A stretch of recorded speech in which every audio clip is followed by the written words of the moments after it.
While China's trying to attract foreign investment, it enacted a foreign relations law that will kill foreign business.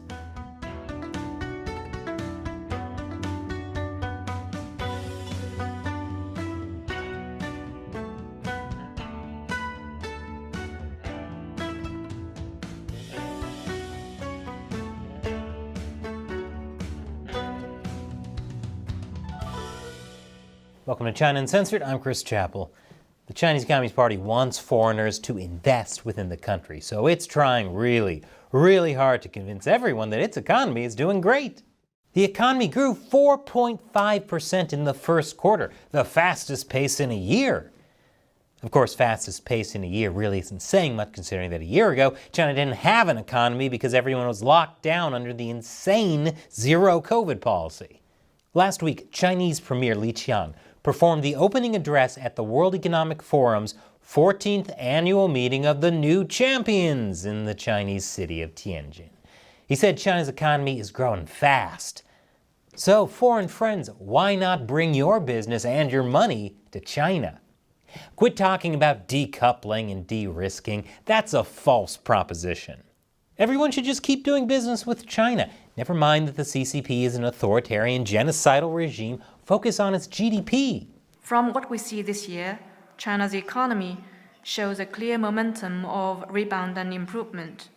We have full confidence and the ability to achieve the steady growth of the Chinese economy on the track of high-quality development in a long time to come. Wow, that sounds great, but if China had that much confidence, then why does it silence people who raise concerns about the economy? Is it because China's GDP numbers are man-made and unreliable? In reality, many are worried about China's economy. One of them is a prominent journalist, Wu Xiaobo. He compared China's economic situation to the Great Depression, which is the last thing China wants people to hear. Well, besides everything on this channel. That's actually our tagline. That's why China censored Wu, claiming that he and two other writers attacked and undermined Chinese policy and spread negative and harmful information. According to content moderators, the three writers were also spreading smears against the development of the securities market and hyping up the unemployment rate. As a result, China's version of Twitter scrubbed Wu's page of content from April 2022 onwards.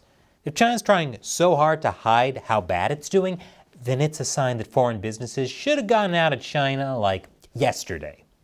The signs are everywhere. Youth unemployment rose even higher in May to new records. China's stock market is losing momentum, and China's property developers have made little progress restructuring their debt. On top of that, audits have found that local governments have exaggerated their own revenue, adding billions more to China's multi-trillion-dollar hidden debt problem. Communists lying to their leaders to make themselves look better? That is definitely not something that would ever happen. Some people even predict that China's economic recovery is doomed to fail. That's why some foreign investors are pulling out of Chinese markets.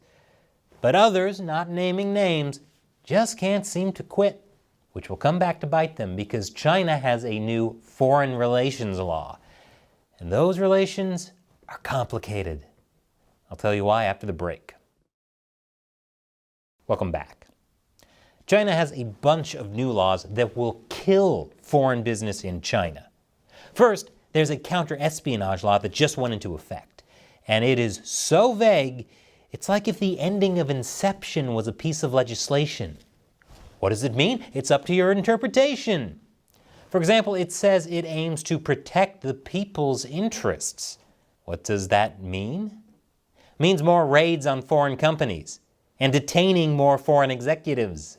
Because what makes the nation feel more secure than knowing the government can detain people for no good reason anytime they want? Under the terms of this sweeping new law, all investigation activity and data gathering in China, printed, electronic, or oral, can be effectively outlawed as espionage. This could be the fate now awaiting many due diligence professionals and consultants in China, or even just ordinary businesses and their staff. It's no surprise that this would make a lot of people nervous, especially investors. But China's leader Xi Jinping is trying to downplay their concerns. According to state-run media, Xi vowed to New Zealand's Prime Minister to protect the rights and interests of foreign investors. And would he ever lie? That's the counter-espionage law. And on the same day that went into effect, so did China's new foreign relations law. It's arguably worse. Chinese state-run media say it will safeguard China's national interests and give an unequivocally clear picture of China's independent foreign policy of peace. Because when I think of peaceful foreign policies, I definitely think of China. And for anyone who says, what about Taiwan? Well, that's obviously a part of China, so that's not foreign policy at all. The Foreign Relations Law is a response to U.S. sanctions over things like China's brutal treatment of Xinjiang and Hong Kong, support for Russia in the Ukraine war, exports of fentanyl precursors, and a lot more. But yeah, China's definitely the peaceful one here. That's why my favorite state-run media, the Global Times, calls the Foreign Relations Law a legal toolbox against Western hegemony. It basically gives the CCP a legal basis to threaten foreign companies in China in retaliation for sanctions, which is confusing, since when do they care about doing anything legally? China's highest-ranking diplomat, Wang Yi, wrote in the People's Daily that many provisions in the Foreign Relations Law are actually for the purpose of counteracting against foreign sanctions, the long-arm jurisdiction, and the foreign interference in Chinese domestic affairs. Wow, that's surprisingly transparent coming from a CCP diplomat. He goes on to say, we should make full use of the Foreign Relations Law as a legal tool through legislative, law enforcement, judicial, and other means to carry out our fight in response to acts of containment, interference, sanctions, and destruction. I guess it's nice to see them use a tool to deal with their problems that isn't a tank. Over the past 3 years, China's been putting out regulations to counter American sanctions, including the Anti-Foreign Sanctions Law in 2021. What makes this different is how broad and all-encompassing it is. According to a professor at the School of Law at City University of Hong Kong, the Foreign Relations Law will serve as an umbrella law that governs China's conduct of foreign relations in every respect. Its main purpose, however, is to consolidate the power of the CCP, more specifically, the power of Xi and Xi Jinping thought as the basis for Chinese diplomacy. Like the counter-espionage law, the Foreign Relations Law pretty much puts into writing what China's already doing, putting the Chinese Communist Party first, and by extension Xi. Not the nation, state, or government, and definitely not the people.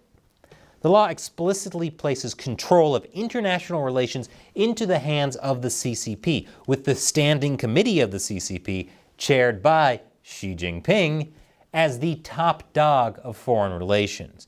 The State Council, Central Military Commission, and Ministry of Foreign Affairs are just there to implement what the CCP wants. So basically, someone said the quiet part out loud, and instead of covering it up, they put it into writing. So how does this affect foreign companies? I'll tell you after this final commercial break.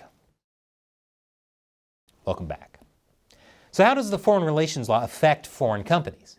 It says China has the right to take countermeasures and restrictive measures against whatever harms China's sovereignty, security, and developmental interests, which I'm guessing means more arbitrary raids, detainments, and data collection, or basically anything else they want to do. Give that a bunch of wet willies and purple nurples? Hey, they had to. It's for national security. And if you question them about it, sounds like you're threatening their national sovereignty. Article 6 of the Foreign Relations Law states that all institutions, organizations, and citizens have the responsibility and obligation to maintain dignity and honor. Dignity and honor. It's already hard enough to figure out what will hurt the feelings of the Chinese people or threaten Chinese interests, but now we have to worry about China's dignity and honor? Also, considering China uses rape as a form of torture, they care about dignity and honor about as much as Vin Diesel cares about volumizing shampoo. What would it mean in practice? What if a foreign business accidentally calls Taiwan a country?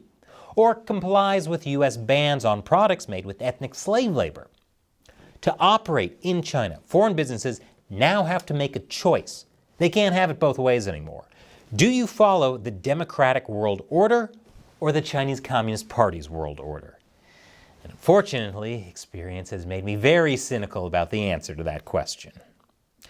And this show would not exist without support from viewers like you. Join what I call the China Uncensored 50-cent army by contributing to this show on Patreon. You get a bunch of cool perks, including the ability to ask me questions I'll answer on the show. And today's question comes from Ian Pendleton. I've been seeing ads for Temu all over the internet as of late, even though I've never gone on the website. Is there any way to make it so that I don't get those ads at all when I'm browsing? Or at least hide them? That was in response to my recent episode about Temu, which is owned by a Chinese company, being a total scam. Unfortunately, if you wanted to avoid Temu ads, you shouldn't have watched that episode, because the comments were flooded with people saying that they got ads for Temu in that episode. And since I'm talking about Temu here, there's a chance that'll happen with this episode too. That's because Temu is a weapon of the CCP. Their advertising budget must be insane. And get this, according to analysis by Wired, the average amount that Temu loses on each order to the US is around $30. Temu is losing millions of dollars. But that's fine, because it's being propped up by the Chinese company that owns it, which is being propped up by the CCP. The Communist Party is using Temu to drive American competitors out of business. Even more reason foreign companies should be wary of the Chinese market, because if it still isn't clear at this point, the CCP is at war with the world. So the best way to never see a Temu ad again is to help bring down the Chinese Communist Party by sharing this show with friends and family so they know what's really going on in China. Thanks for your question and your support, Ian, and thank you for watching. Once again, I'm Chris Chappell. See you next time.